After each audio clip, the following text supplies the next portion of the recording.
Good morning, Belen. I'm Danny Esteban. And I'm Mal Rodriguez. Welcome to this edition of WBLN for today, February 28th, 2018. Yesterday, the class of 2019 attended the annual Jesuit College Fair. Our very own WBLN reporter, Stefano Pinto, has more. Yesterday, students and teachers attended Belen's annual Jesuit College Fair.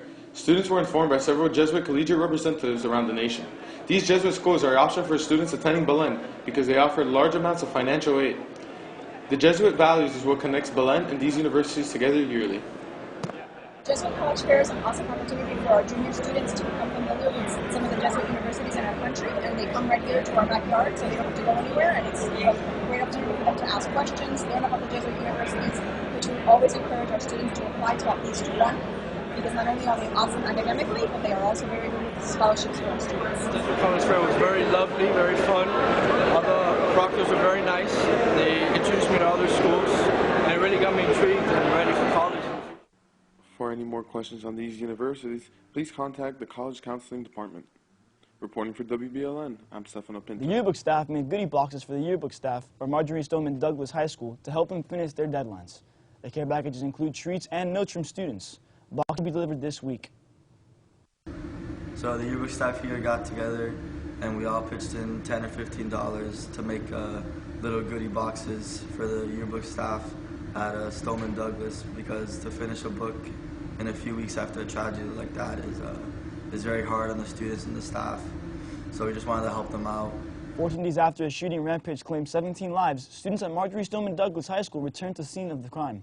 Florida Governor Rick Scott announced plans to spend $500 million towards school safety. Florida lawmakers failed to pass a ban on assault-style rifles on Monday, but another gun-related bill moved forward Tuesday, and the bill would forbid gun sales to people under the age of 21. But an amendment to ban the sale of bump stocks failed. Congress is also working towards gun legislation. Meanwhile, a new era begins for students at Stoneman Douglas. Congress is back in Washington this week, and gun control is front and center.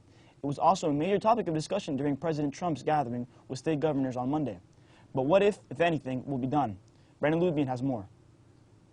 Nearly 2 weeks have passed since 17 people were killed in a Florida high school, and the gun control debate is raging. We continue to mourn the loss of so many precious, innocent young lives, but we'll turn our grief into action. We have to have action. The White House has yet to release specific legislative framework for any gun-based proposals, but the president pledged to eliminate bump fire stocks and called for strengthening the country's background check system. You just got to go and check who you're selling a gun to. I mean, these are things that are just, they're not depriving anybody of their Second Amendment. Some support raising the minimum age limit for purchasing certain types of arms. Say that you can go by on your 18th birthday, blow out the candles, and then go get a semi-automatic weapon and then turn it and put a bump stock on it and be fully automatic is just nuts. And while the president and others have called for arming teachers on a voluntary basis, not everyone agrees. When one holds up a gun in that situation, they might well be the person shot at by the police, believing that they are the one that is committing the atrocity. As the debate continues, the victims of the Parkland shooting wait for change.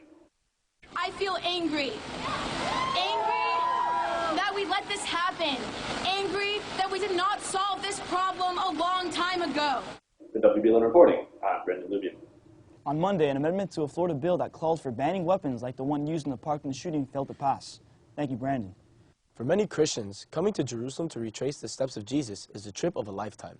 Well, some pilgrims in the city right now are extremely disappointed that their holiest site of all is closed. Alex Suarez explains how a local dispute led the Church of the Holy Sepulchre to shut its doors. Jerusalem's church leaders shutting them in protest, saying they feel persecuted by two new proposed laws. One, they say, would make it harder for them to sell their land, which they need to do to raise funds. The other would see them starting to pay taxes on buildings that serve as more than just places of worship, like schools or hotels. It prompted a rare show of unity and anger.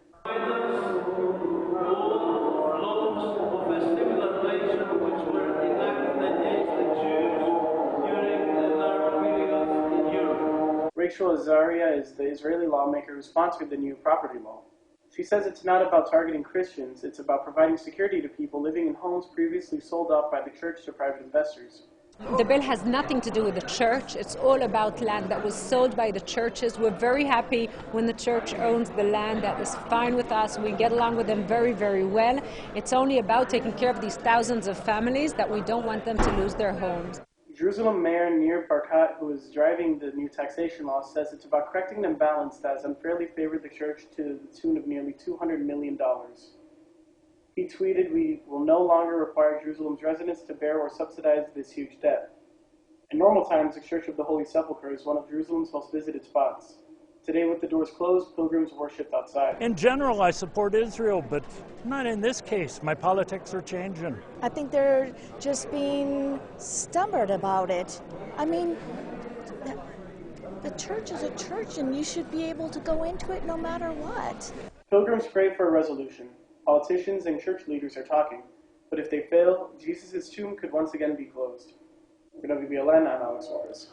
Artillery fired continued in Syria's besieged rebel-head enclave of eastern Ghouta on Tuesday, interrupting a 5-hour humanitarian pause ordered by Russian President Vladimir Putin.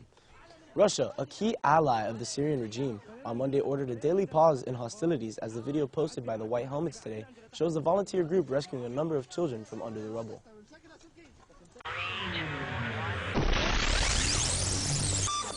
Hey guys, here's your scoop for today. The Steam Club will be meeting today in F219. The Key Club will be meeting tomorrow in the Goskiola Hall. And finally, Speech and Debate will be meeting tomorrow also in I-103. That's all for your scoop. Stay with us as we bring you weather and sports after these messages.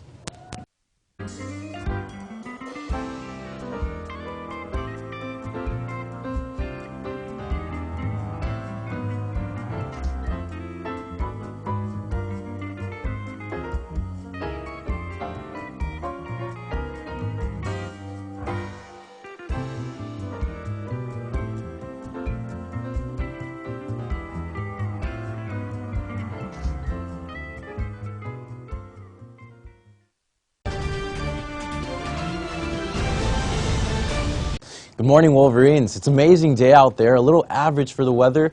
Not much going on the map, just a few chances of isolated showers, but really nothing to worry about. Looking at the weather for the rest of the day, weather is going to be kind of warm, mostly in the mid-80s in the highs and lows in the low 70s with some relative humidity at 68%. Now this pattern is going to continue throughout the week where we're not going to be seeing much going on, pretty low chances of rain. Up until Saturday where there's absolutely zero and it's just going to be sunny and great. So if you're planning a picnic, why not then? Now that's all for your weather. Now let's move it on to sports. Good morning.